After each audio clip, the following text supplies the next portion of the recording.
संगीत सरिता।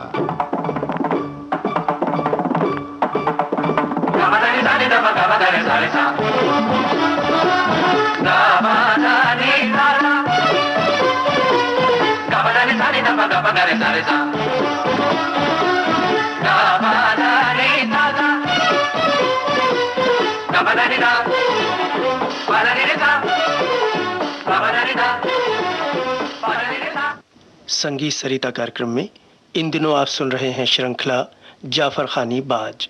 आज सुनिए इसकी छठी कड़ी। पेश कर रहे हैं सुप्रसिद्ध सितार वादक उस्ताद अब्दुल हलीम जाफर खां। आपके साथ तबले पर संगत कर रहे हैं गुलाम जिलानी।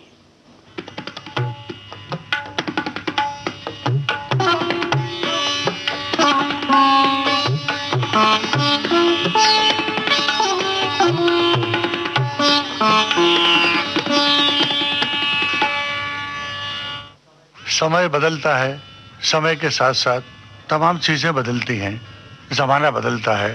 कुछ तरक्की की बातें होती हैं, कुछ वहीं रहती हैं, कुछ नीचे की तरफ आती हैं। सितार के बाज बदलते गए, वैसे ही सितार में भी परिवर्तन होता गया। क्योंकि सितार में शुरू में हर शख्स इसको ये कहते हैं किताबों में भी कि इसके आविष्कार हज़रत अमीर खुसरो हैं और उन्होंने सितार पहले 3 तार और 3 पर्दे लगाए थे। तो पर्दे आजकल तो जर्मन सिल्वर और पीतल के होते हैं, पहले तांत के हुआ करते थे। तो तांत के 3 पर्दे और 3 तार, ये बातें शुरू से चली आ रही हैं। और आप जिस किताब में भी देखिएगा उसमें अमीर खुसरो रहमतुल्लाह अलैह का हवाला दिया जाता है। तो उस वक्त 3 तार और 3 तांत के पर्दे। फिर सितार में परिवर्तन होता रहा ज़माने के साथ साथ। तो बाद में पर्दे 12 हुए, तार बढ़े 4 हो गए, उसके बाद फिर 16 हुए और फिर 17 पर्दे। अब जो ज़माने में चल रहे हैं वो 20 पर्दों का सितार चल रहा है। लोगों का कहना है, बुजुर्गों का, कि पहले शुरू में 22 पर्दे थे, क्योंकि बीम के प्रिंसिपल को देखकर उन्होंने सितार की शक्ल दी थी। तो उसमें 22 पर्दे होते हैं, इसमें भी 22 पर्दे थे। और अभी तक कुछ घरानों में 22 पर्दे का सितार बजता है और कुछ घरानों में सिर्फ 17 पर्दों का सितार।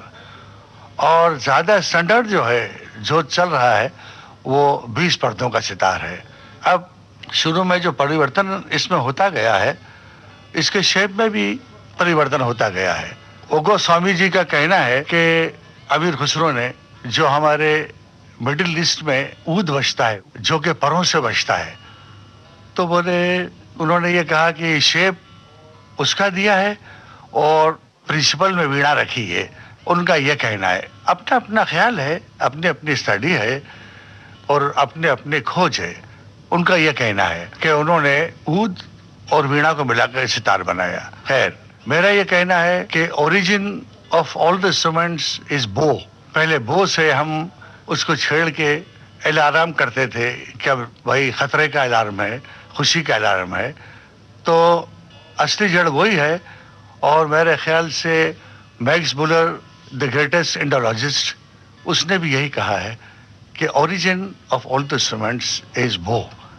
अब उसके बाद अपने अपने मानने की बात है। क्यों कि सरस्वती के हाथ में वीणा है, मगर ऋग्वेद में वीणा शब्द भी नहीं है। ये गहराई की बात है। वीणा शब्द वहां नहीं आता, वाहन शब्द जरूर था। फिर भी उससे कि हम गॉडेस ऑफ लर्निंग कहते हैं, किसी को भी बना लीजिए। और सरस्वती के हाथ में वीणा को सितार की पोजीशन में दिया गया है और वो है हाथ में उनके वीणा।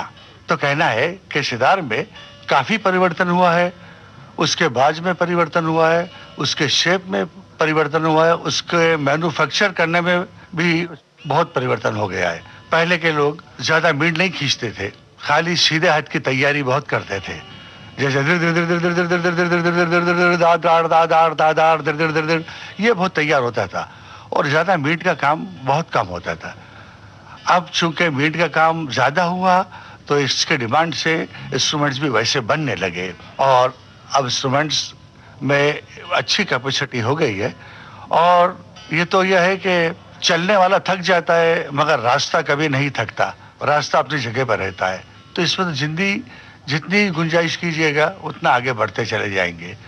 अब पुरानी किताबों में और रिसालों में और पुस्तकों में सिर्फ 3 ताल की गतें लिखी रहती हैं और ज्यादा से ज्यादा अगर हो सकता है तो 1 ताले की गत होती है।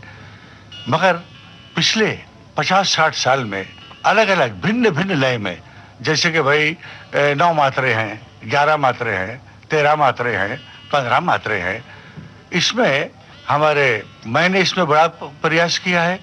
और हमारे रविशंकर जी ने ये तालों में बजाने की आदत का तरीका जो है हम दोनों ने बहुत आगे ले आए उसको। हम लोग साउथ के राग भी नॉर्थ में लाके उसको इंट्रोड्यूस किया गया है। अब मैं ये कौन सा बाज कहा जाएगा जबकि आप तालों में बजाते हैं तो उसका भी नाम होना चाहिए, बाकी उसका कोई नाम नहीं है, सिर्फ गत कहते हैं कि साहब 11 मात्रे में उनकी गत सुनिए, 9 मात्रे में गत सुनिए, समझिए। तो अब मैं आपको चपक ताल 11 मात्रे की गत सुनाता हूं जो मेरी बंदिश है। उसके बोल हैं धीना धीना कत धी त्रक धीना तूना कत्ता त्रक धीना धी दीना धीना धीना कत धी त्रक धीना तूना कत्ता त्रक धीना धी दीना।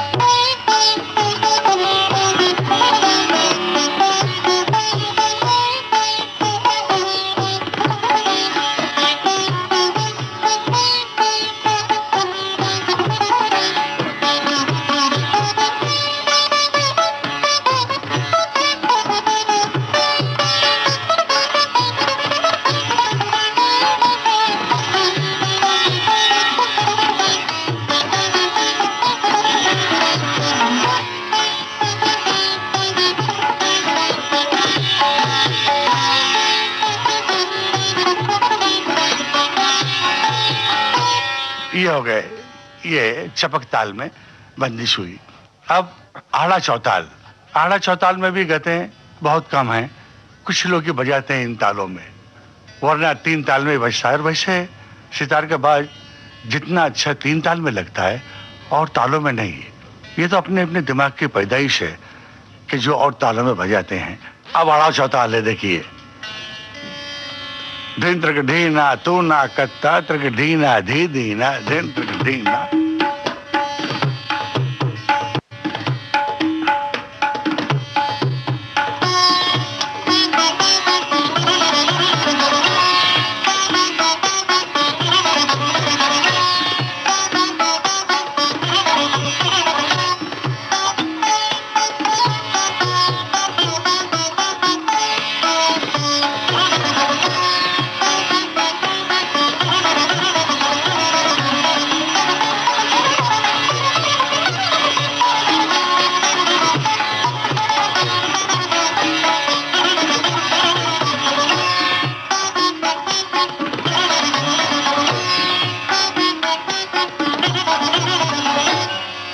अब इसमें मिज़राबों की कोई व्याकरण तय नहीं है, बल्कि स्वरों की मदद से हम 14 मात्रा को भर देते हैं।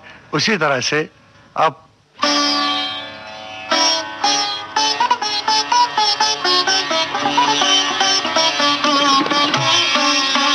15 मात्रे की सवारी। धिन धा धागे ना 3 तूना त्रिकट तूना कत्ता दिन दिन ना धीन ताकड़ धिन धा धागे ना 3 तूना त्रिकट तूना कत्ता दिन दिन धीन ताकड़।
इसी तरह अब 9 मात्रे जिसको मत ताल भी कहते हैं उसकी गत देखिए।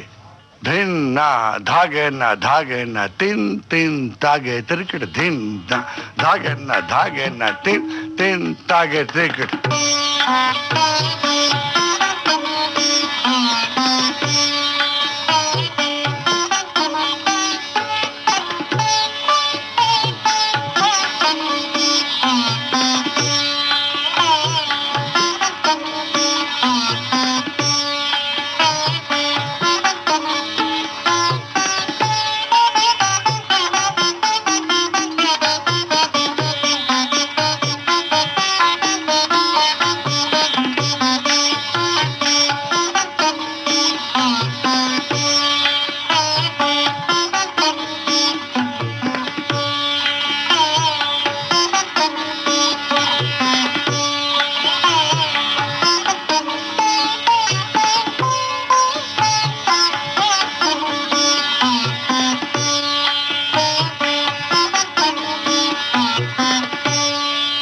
इसी तरह कई तालों में गतों का रिवाज अभी पिछले 50 साल में हुआ है।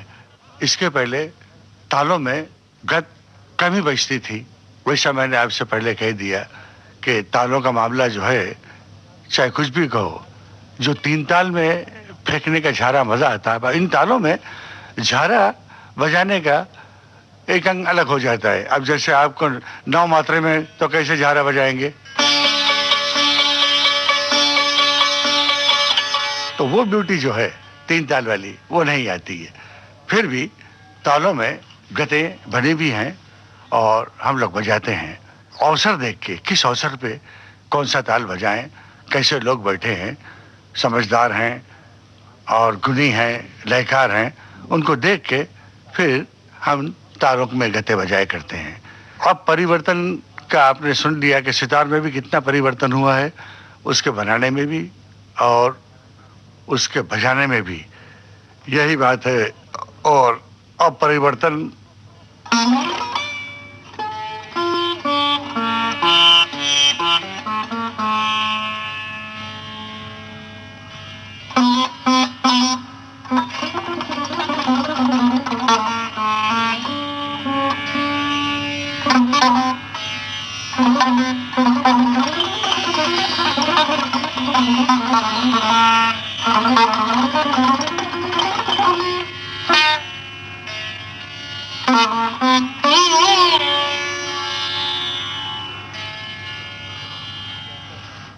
जाफर खानी बाज। अभी आपने इस श्रृंखला की 6ठी कड़ी सुनी। इसे पेश कर रहे थे सुप्रसिद्ध सितार वादक उस्ताद अब्दुल हलीम जाफर खां। आपके साथ तबले पर संगत कर रहे थे गुलाम जिलानी। अब संगीत सरिता कार्यक्रम समाप्त हुआ। विविध भारती के संग्रहालय से प्राप्त इस कार्यक्रम की प्रस्तुतकर्ता छाया गांगुली। Gabalani,